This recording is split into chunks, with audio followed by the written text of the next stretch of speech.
What's up, you team of bad savages? Today I'm reacting to the most gangster tanker of World War II, Lafayette War Daddy Pool, featuring by my dear friend in my imagination. Of course, he doesn't know me. Like Fat Electrician, love his stories.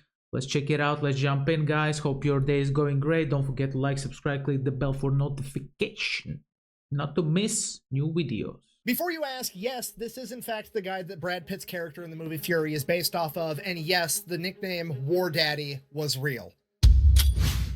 Today we're talking about the most gangster tank commander in American history, Lafayette Greenpool, his incredible crew, and their infamous M4A176W Sherman tank, known by its moniker painted across the side, In the Mood. Once upon a time, July 23rd, 1919, two twins would be born, John Thomas Poole and his younger brother by 5 minutes, Lafayette Greenpool. They both spent their entire childhood growing up in Texas. The Great Depression happened when they were 10 years old. Despite that, they were both star athletes in middle school and high school. And then when they graduated from high school in 1937, John and Lafayette, the two brothers, wanted to join the Navy together. Like everything else they'd done in their life at this point, they go down to the local recruiting office together and they both sign up for the U.S. Navy. Then they go to get their physicals. John passes with flying colors, but Lay, on the other hand, is rejected because his eyesight isn't good enough because he has one bad eye from an injury from when he was younger. Which is turning into a weird pattern at this point because there's a shocking amount of badasses that are originally rejected from the U.S. military for apparently having bad eyesight. I mean, off the top of my head, we've got Lawson Red Ramage, the first submarine commander to earn the Medal of Honor, which I don't know why your vision needs to be super good inside of a sub. Also, I have a reaction about this dude.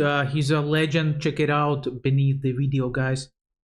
Marine, but whatever. Then we've got Willis Ching Lee, literally an Olympic sniper that was the greatest battleship commander of all time, that after he had won the Olympics for sharpshooting was told that his vision wasn't good enough. And then of course we have Jay Zemer, Medal of Honor recipient, the pilot of the most decorated air crew in US history that was also rejected because his vision wasn't good enough. And now we have Lafayette Greenpool, the greatest American tanker of all time, also being rejected because his vision just isn't quite good enough. Now that being... Listen, it's a test for them. If they can sneak into army, they will achieve anything. If they cannot sneak past the eye test, unfortunately they will fail.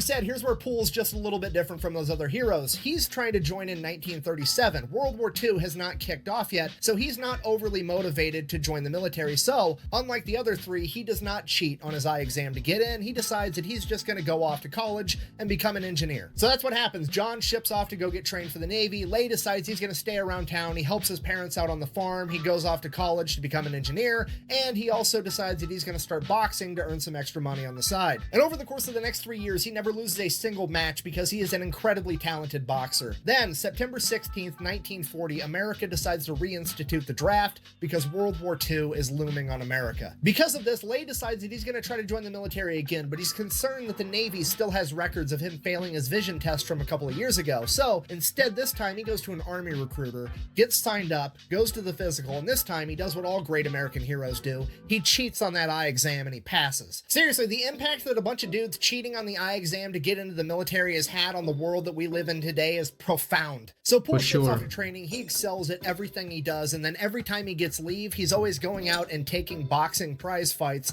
to win more money on the side. So he finishes training, gets assigned to the 32nd Armored Regiment, where he rapidly becomes a sergeant and a tank commander, again continuing to box every second he can. As World War II ramps up, the 32nd Armored Regiment's training gets more and more intense as they get put in different climates in different places all over the country. They train in Louisiana, they train in Pennsylvania, and now they're out in the Mojave Desert in California. And at this point, Poole's developed quite a name for himself. Everybody knows who he is. He's a 6'3" boxer that's 41-0. He's never been defeated, and he is one of the best, if not the best tank commander that they have. And because of this, he gets a little bit of sway with how things go. So he actually goes out and starts picking his own tank crew, and he picks the best of the best. In the driver's seat, he's got 24-year-old Private First Class Wilbert Richards, aka Baby, a nickname that he got when the crew was out for dinner one night at a diner, and the waitress looked at him and said, I didn't think they let babies join the Nah. army. Despite having a baby face, Poole said that he was the best tank driver in all of World War II. He was so good that he could parallel park a Sherman tank in the middle of downtown New York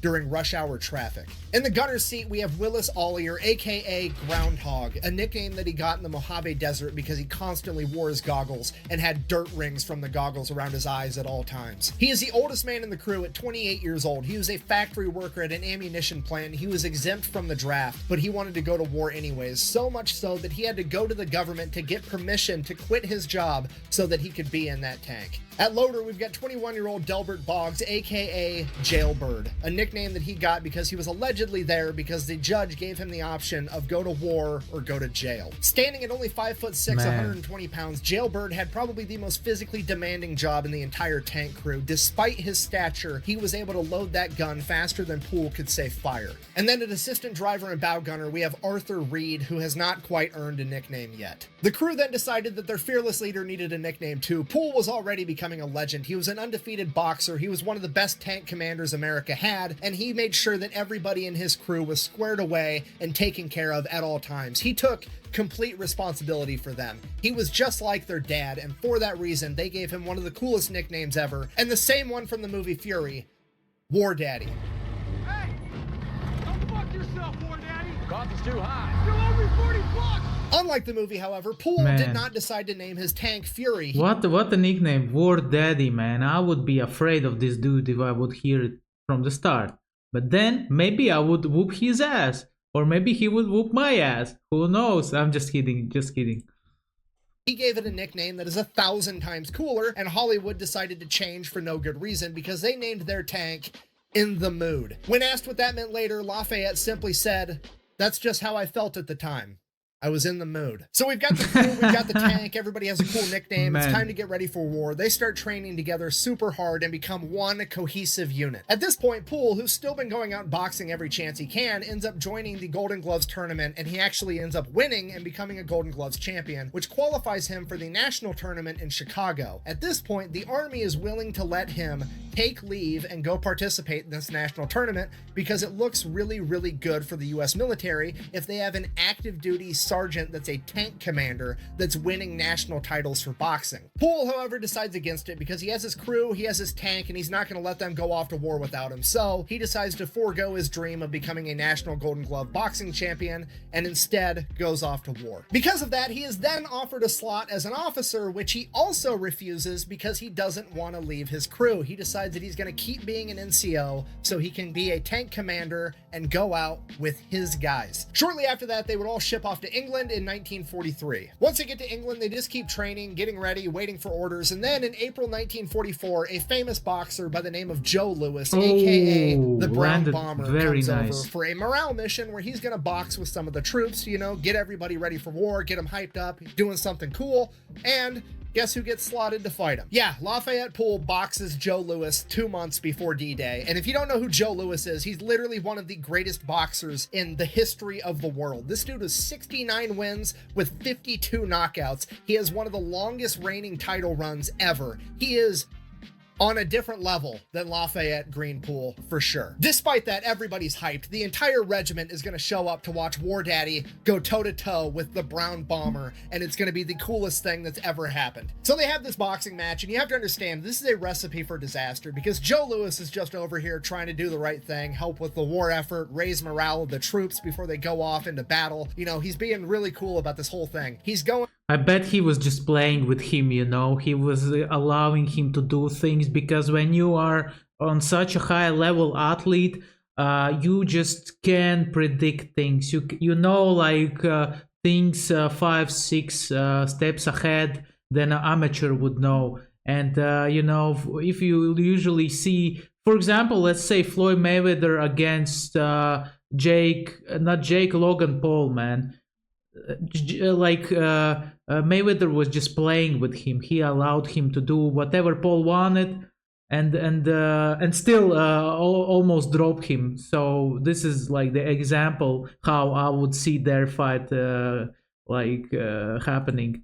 From unit to unit, and he's boxing a new Army guy every night for like months straight. So I mean, this is nothing more than a glorified sparring match to him. He's not going in there trying to actually hurt the army guy. Hopefully the army guy's not going on to hurt him. He's just going out there to put on a show. Poole, on the other hand, remember, just gave up his dream for a national title in boxing so that he could go to war, and now the world heavyweight champion is there and he gets to box him. So in the back of his mind, there's got to be a part of him that's just like, I mean, maybe I could take this guy. So Poole goes in there obviously wanting a real fight, and that's exactly what he got. The match starts, Joe Louis goes in there, he's dancing around, he's pulling his punches, he's putting on a show, he's being super nice to Poole, and then the first chance Poole got, he threw a hard punch and just cracked Joe Louis, allegedly stumbled him a little bit, and then Joe Louis tied up with Poole and whispered in his ear, I'm going to teach you a big lesson. The ref then broke him apart, and Joe Louis proceeded to beat the shit out of Poole in front of the entire regiment. Poole is later quoted as saying that he was turned any which way but loose by the Brown Bomber. Now, the silver lining is that Poole somehow managed to not get knocked out, which is an achievement in itself going up against Joe Louis. And just so we're clear, if you're not familiar with combat sports, Joe Louis is absolutely not being a dick right now. This is 100% expected. This is how everybody acts in that situation. And Lafayette Poole knew that's how this would go down the minute he decided to crack him, because he had like 40 plus boxing matches. He knew what he was getting into. He got exactly what he was looking for,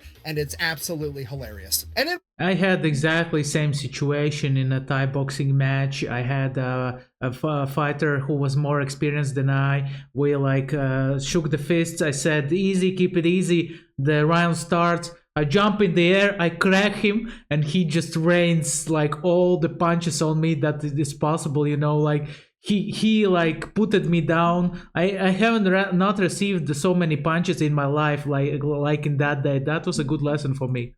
War Daddy's defense, it is actually way cooler to say I got in a legitimate fight with Joe Louis and survived, even though I got my ass beat, than it is to say I had a glorified sparring match with Joe Louis one time. And pretty much everybody else agrees, and this serves to grow Poole's reputation even more. Fast forward 2 months, June 23rd, 1944, War Daddy and his crew would arrive at the beaches of Normandy 2 weeks after D-Day. For the next 5 days, they would make their way to the front lines, following the trail of destruction left by the Allied forces before them. And on the 6th day, June 29th, 1944, they would go out on their first mission, attempting to drive the enemy further back. Using a combination of tanks and infantry, they would drive off the main road through crop fields, and they would cut through the different fields, and each field was divided by this thin row of trees and bushes that was called a hedgerow. As they go through field after field and have the tanks drive through hedgerow after hedgerow, making a path for the infantry, they would come through another hedgerow where seemingly nothing was any different. As they continued to advance through the field, as soon as they reached the midway point, the 2 corners of the hedgerow they were in up ahead of them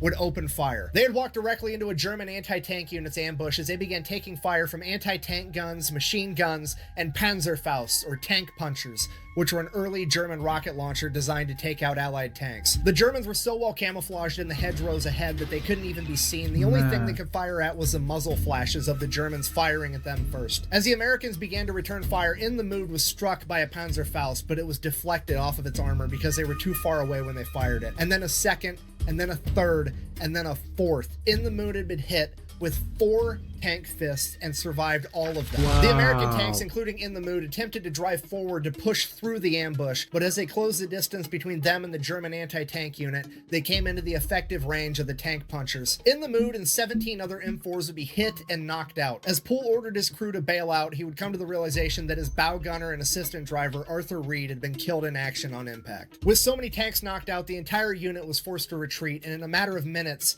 Poole's entire battalion had lost 25% of its men, 177 soldiers, and 18 tanks. So Poole's unit falls back to the rear, and they begin consolidating, figuring out how many people died, how many tanks they lost, refitting, getting reinforcements, getting everything done. And Poole receives word that his tank, while it was knocked out, is salvageable, and it's going to be up and running in a couple of weeks. At this point, most tank crews would be like, cool, I'll take a couple of weeks off hanging out back here, not getting ambushed. But War Daddy and his crew are absolutely furious that their friend was just killed, and they want to get back in the fight now, not in 2 weeks. So Poole demands a new tank, and his chain of command, seeing that their golden boy wanted a new tank, turns and says, here you go, and they give him their very first version of the new Sherman M4, the M4A176W, with an even bigger gun that's more capable of going toe-to-toe with German tanks. They are then immediately given a replacement bow gunner and assistant driver by the name of Bert Close, a 19-year-old kid that looks like he just got out of a high school classroom. And for that reason, he is immediately given the nickname Schoolboy as they paint In the Mood 2 down the side of their new tank and go back into the fight. Poole said he learned more in that first 3 minutes of combat than he did in the 3 years of training prior to that. He took note of how the Germans put their main anti-tank guns in the corners of the hedgerows to triangulate fire at the middle of the field, and they waited until they got into the middle of the field before opening fire so they couldn't retreat back into the hedgerows easily. For that reason, every time they cut through a hedgerow, they would immediately use the main gun and fire on each corner ahead of them, and then rake everything in between with machine gun fire,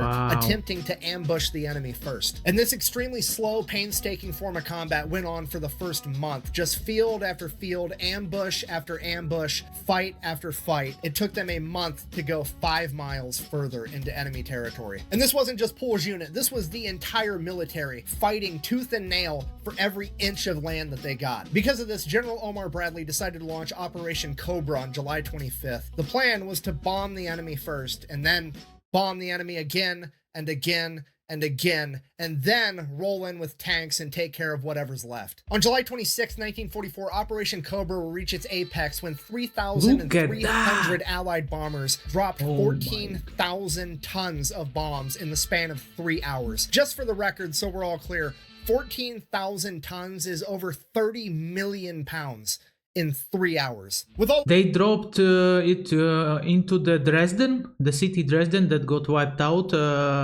because of Allied bombardment. He means this episode. He means the bombings breaking down the enemy line, the combat pace really picked up as In the Mood started traveling miles a day instead of miles a month. During that time, In the Mood 2 would come toe-to-toe with its first German Panther tank, and it would take it out in a single shot with its new and improved 76mm cannon. Let's go. From that moment on, War Daddy, his crew, and In the Mood 2 led point on pretty much every single mission his unit ran, and he was driving the enemy back as fast as humanly possible. In the following days, it became pretty apparent to pretty much everybody that War Daddy and In the Mood 2 were in fact the main characters of this story, as he began sitting up higher and higher in his commander's position on the tank. Pretty soon, the other tankers began to describe it as he was sitting so high up on the tank that it looked like he was riding it like a bull, showing off his cowboy boots. Over the next several weeks, they put so many miles on In the Mood 2 and drove through so many hedgerows that they wore out the engine and it needed to be replaced. And at this point, Poole, being who he is like, I'm not waiting for that thing to get fixed, just give me another tank so I can keep fighting. And the chain of command is like, actually, that's perfect because now your original tank is fixed, so you can just have that one back.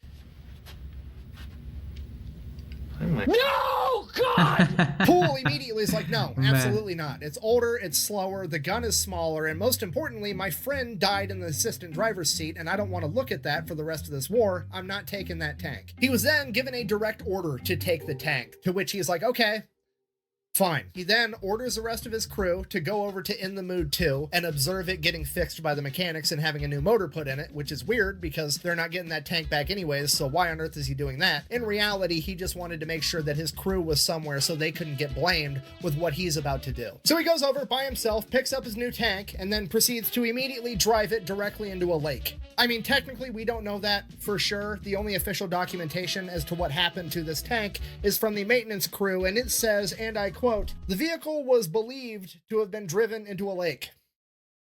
And at this point, the chain of command is just like, okay, well, I mean, let's hold on.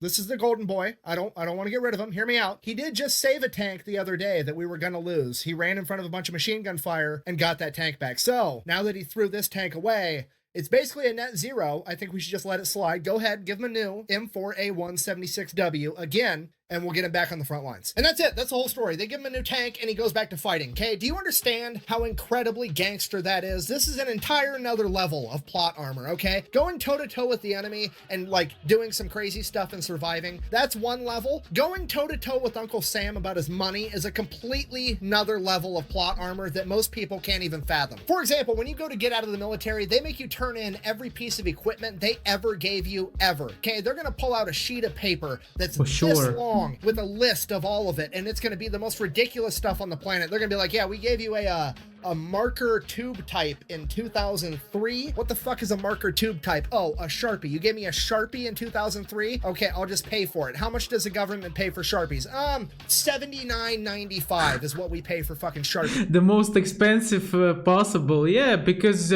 Army is basically, like, in my opinion, it's a big corporation, you know, and a big business over here. And basically, like, I don't know, you can call it as business or not, but for sure, there's a lot of logistics going in, and a lot of,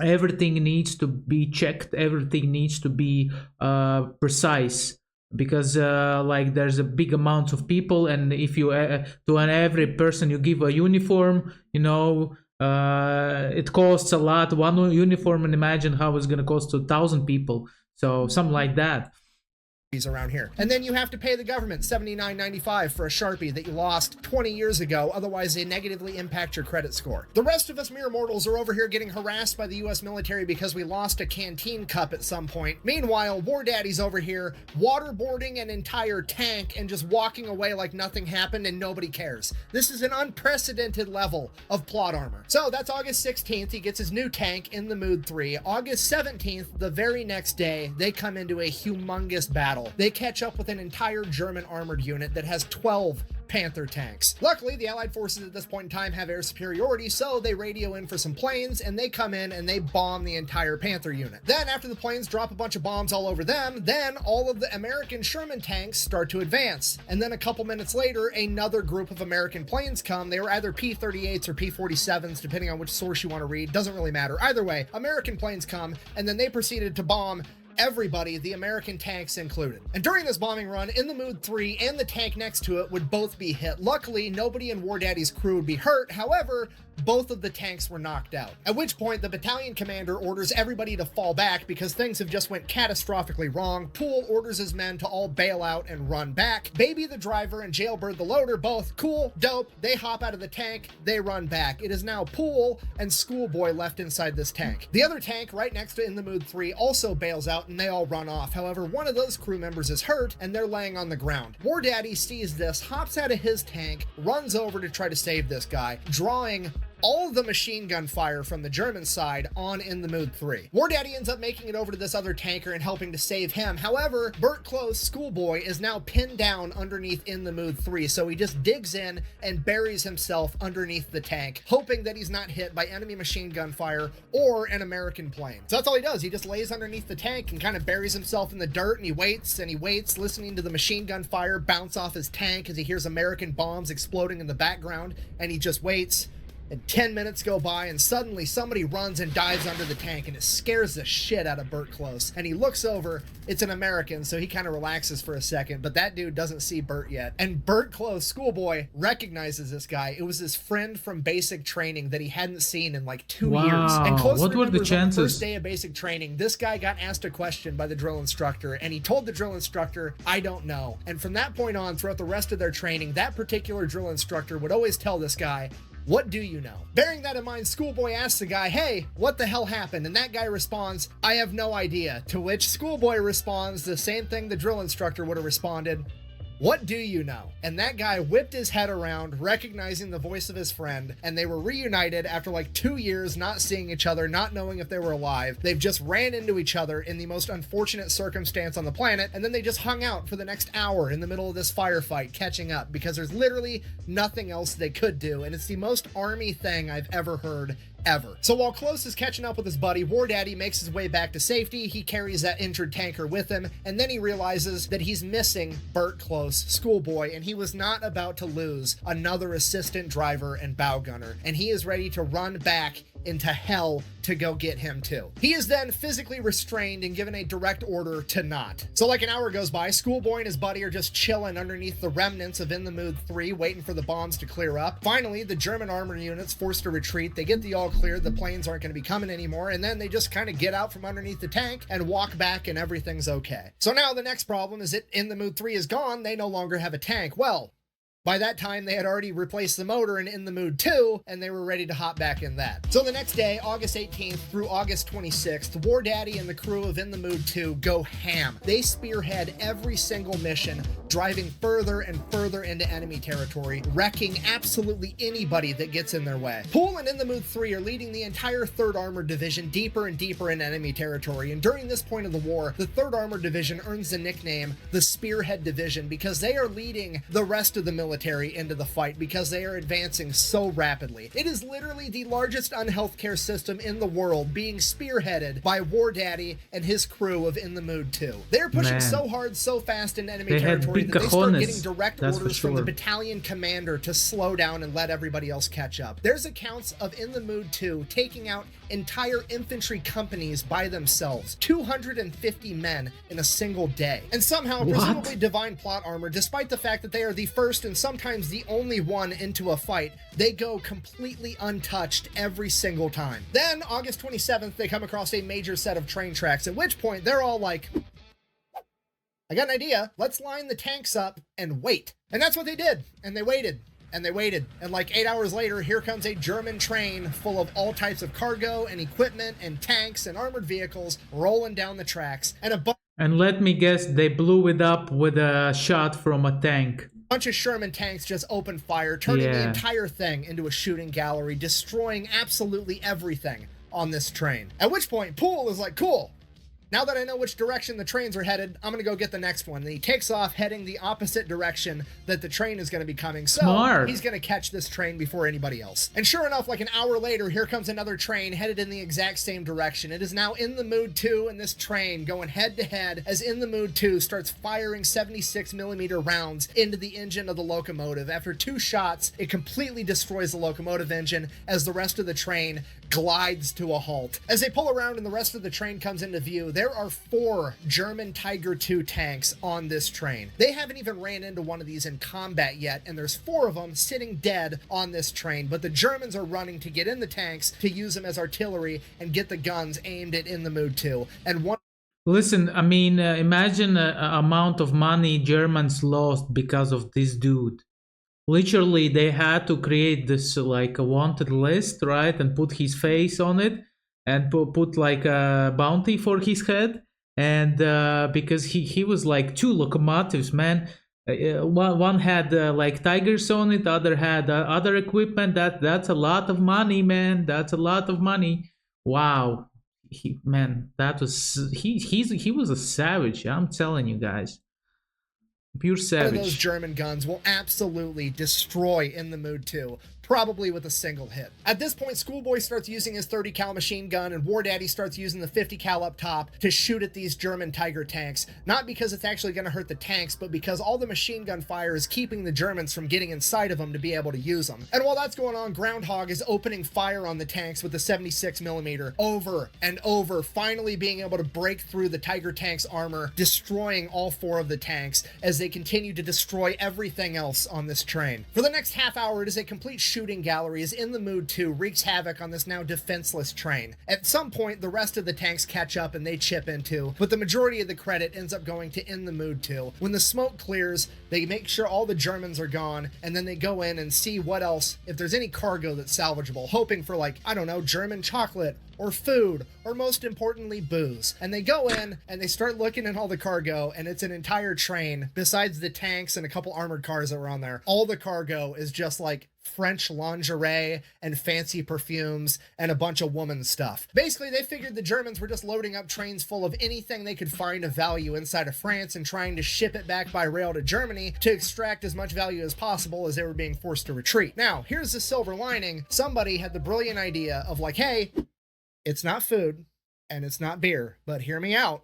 The entire 3rd AD is on its way to Belgium right now. And if we show up in Belgium and we give all the ladies there a bunch of French lingerie and perfume, we're going to be heroes. And then maybe, just maybe, they'll wear it for us. Ipso facto, there's now an entire regiment of M4 Sherman tanks and armored cars full to the brim of fancy French lingerie and perfume headed to Belgium. Now at this point, while everybody else is loading up lingerie and perfume, the chain of command is having a meeting because War Daddy and his tank crew just took out an entire train pretty much by themselves, including 4 German Tiger II tanks, so we need to get them some kind of award. So it becomes clear to the chain of command that these are probably the best tank crew that America has right now, and they would do a better job of serving the country if they were sent back home and sent on tour where they could tell their story and help sell war bonds. That's smart. And honestly, they've earned it at this point. So the chain of command then orders Poole to fall all the way back to the very rear and let everybody else handle everything from here on out. Fast forward 2 hours later, whoever's spearheading the formation now comes up to this bridge, and this bridge is the only way across this river, and it's being guarded by 3 German Panthers, and leadership has no idea how to cross this bridge. So leadership has another meeting, and they're like,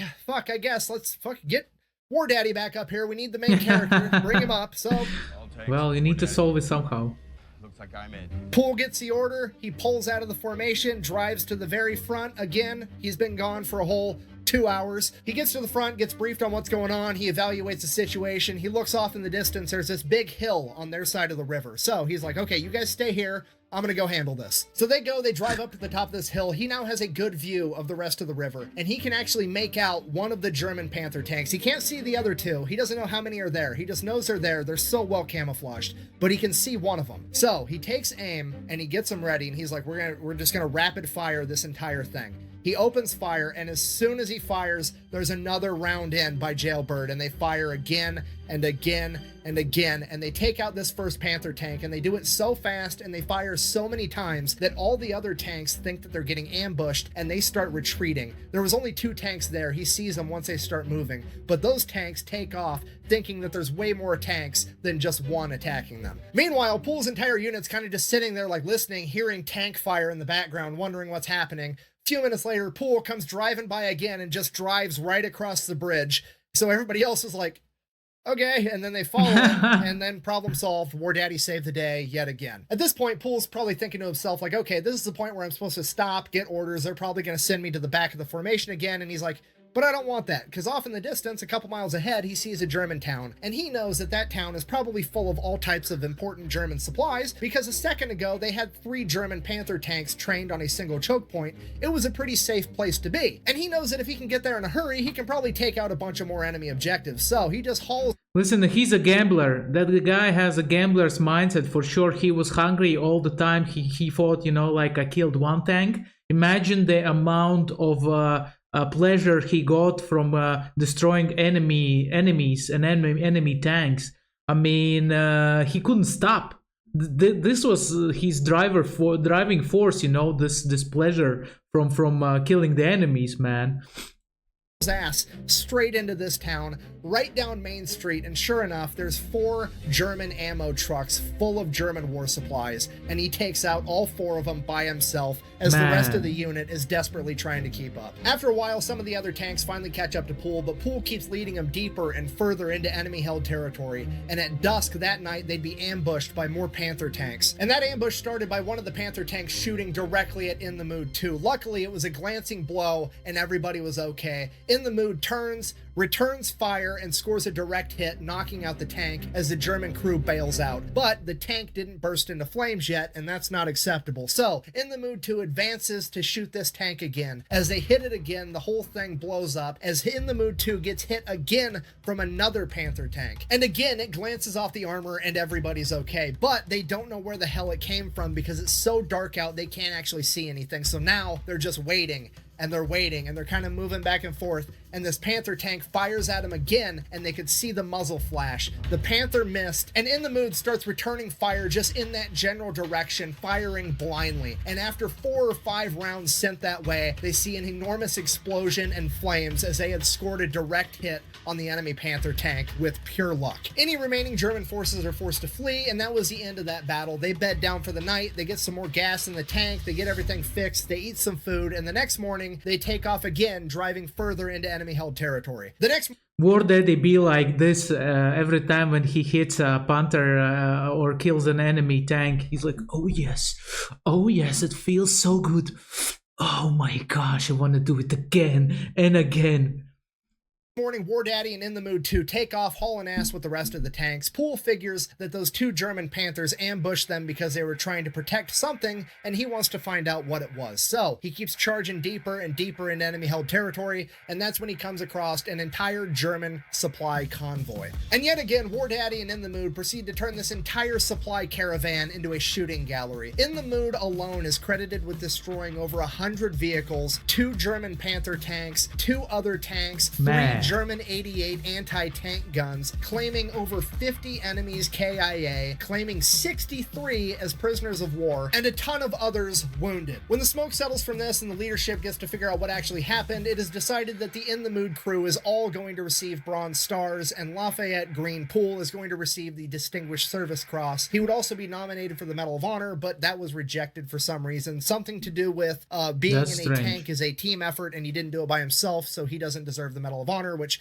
doesn't really make sense, but it never does. So that happened. Now from here, it's pretty smooth sailing. They don't have much contact with the German military. They're pretty much just going from town to town, hanging out in a town at the end of every night. However, In the Mood continues to be the #1 spearhead of the entire division, and now, instead of being the first into contact, they're the first into every town, and that comes with its own unique set of rewards, because as soon as American tanks start rolling in, all the people come running out as they start celebrating that the Americans are here to beat the Nazis, and they start showering them with gifts. Just imagine you've been under Nazis for what, multiple years, and then the freedom comes, man, and this is the best feeling ever, man. I guess I haven't. I hope I won't go through it, you know, but I guess it is like that.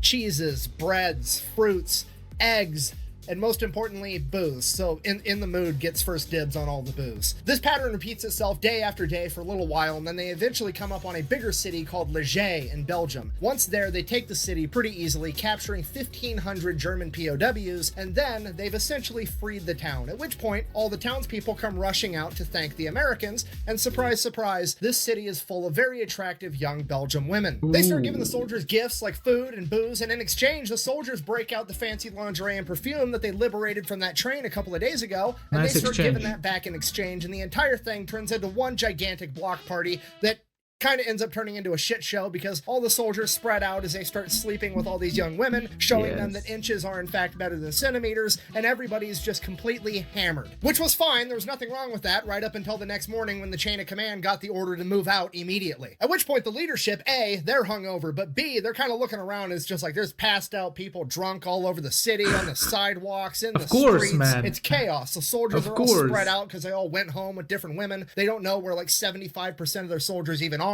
They radio back, they're like, we're gonna need a couple of days to regroup. We had an issue in town here. So after that, they spend the next couple of days regrouping and getting ready to move out again. After they get regrouped, it's off to the Siegfried Line, the border of Germany, guarded by dragon's teeth, mines, machine gun positions, and barbed wire. They have to finally make their last push and break into Germany. On their way to the Siegfried Line, Poole's informed that him and his crew are not going to be allowed to spearhead this mission either, and they are to remain in the rear because him and his crew are still going to get sent home early so that they can sell war bonds and be heroes. Poole is also informed that they are going to be taking away his loader. Del Boggs, Jailbird, is going to be sent all the way to the rear, where he is going to have to undergo a vision and hearing exam for the next 2 weeks, pretty much the entire duration of the rest of their time in theater before they get sent back home. And the actual reason for this was because his brother had passed away in combat 2 weeks prior, and he was the last remaining son in his family, and the commander did not want to have to tell that man's family that he died in combat 2 weeks before he was supposed to come home. So he was going to be sent all the way to the rear, where he was going to stay until he could get sent back to America. Bearing all this in mind, Poole agrees, and he is going to remain in the rear of the formation, and he's not going to be doing anything crazy. He is then assigned a brand new, fresh out of basic training, Private First Class Kenneth King to be the replacement loader for Jailbird, the best M4 loader in all of World War II. Somehow a German tank snuck past the American line and managed to ambush Poole's section, and the first tank they managed to shoot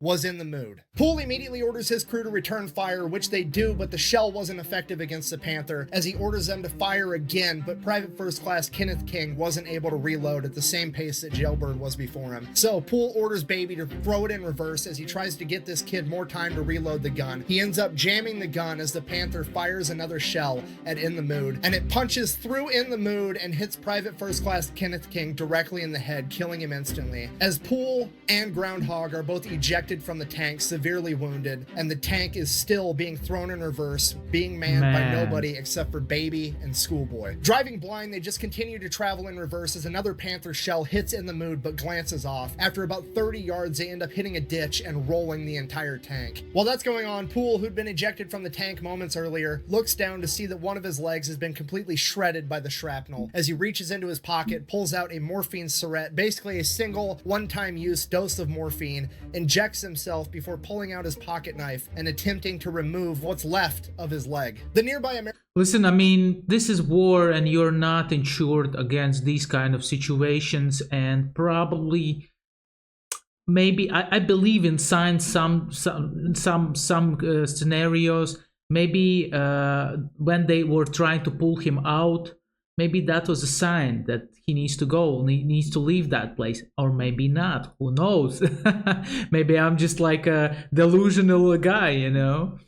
American tanks engage the German Panther, destroying it as a neighboring tank commander runs to Poole's aid. As Poole is yelling at him to go help the people in the tank, he doesn't. He runs up to Poole, injects him with another morphine syringe before calling medics to aid him. When the medics show up, they inject him with yet another morphine syringe, and Poole loses consciousness. The rest of the In the Mood crew survives, and they end up ultimately getting reassigned to different tank crews where they remain for the rest of World War II. Poole, on the other hand, has to have his right leg amputated 8 inches above the knee, and he is sent back home, where he spends the next 22 months in the hospital battling different infections, rehabbing, and getting fitted for a prosthetic. By the time he's released from the hospital, it is 1946 and World War II is over, and he is then immediately discharged from the United States military because he now no longer has a leg. Lafayette Green Poole, aka War Daddy, and his tank crew of In the Mood were in combat together for 81 days in World War II. And in that 81 days, they are credited with taking out 1,000 German soldiers, capturing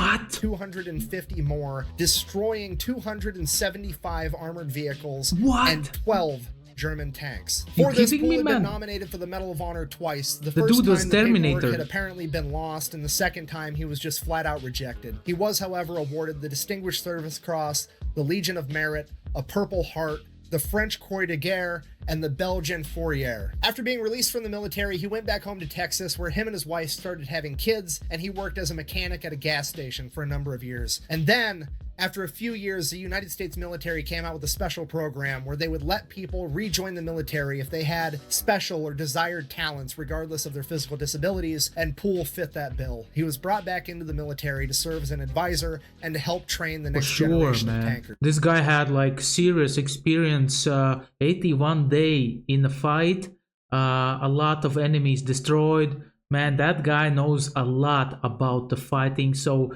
US Army made a smart move by releasing this program, first of all. Second of all, like for him, it was a smart move to join back, because I bet he gave a lot, you know. He would do that from 1948 until retiring in 1960 as a warrant officer 4. He then decides that his next life adventure is going to be a preacher, which he does for a number of years, which honestly makes sense because the dude is super good at putting people in touch with God. So he does that for a little while, and then he gets bored with that, and he decides that he wants to give back and help the community. So he decides that he's going to be a teacher. He goes and he becomes a middle school shop teacher, and on the first day of any kid's shop class, he would always lecture them on the importance of safety and how dangerous power tools could be, right before drilling a hole directly into his wooden prosthetic leg, but the kids didn't know that at the time. After that, he finally does truly retire, and in his retirement, he forms a relationship with the armored units out of Fort Hood. They bring him out there, they let him drive in an M1 Abrams tank for the first time. He's blown away at how much better they are than the tanks that he drove during World War II. They also have him as the guest of honor at all their military events, where he commonly gets to speak and he gets to know all the guys. And then in 1990, they're sent off to fight in Desert Storm. If you don't know, Desert Storm is considered to be the last great tank battles the world has ever seen. The last time that tanks were going toe-to-toe with one another on the battlefield. And the entire time that his guys were out there, Lafayette Poole was back home, glued to the news, watching it every single moment of every single day. And as Desert Storm, and by extension tank versus tank warfare, would come to a close, so would Lafayette Poole. His health began to decline, and he would pass away at the age of 71 on May 30th, 1991. Well, 71, the very same day that he received word that his armored unit out of Fort Hood had made their way to Germany safely on their way back home to America. because Desert Storm was over, bringing a close not only to tank warfare as the world knew it, but the life of one of the greatest men to ever do it. So, in conclusion, if this has taught us anything, never underestimate what you can accomplish by cheating on your next eye exam. Thank you for watching. Best of the Sports Channel is good by some merch over thefatelectrician.com. That was funny, Don't man. forget to go check out War Thunder, where you can play Like a candy, this one was, guys. Whack Like, bang. subscribe, click the bell Out. for notification.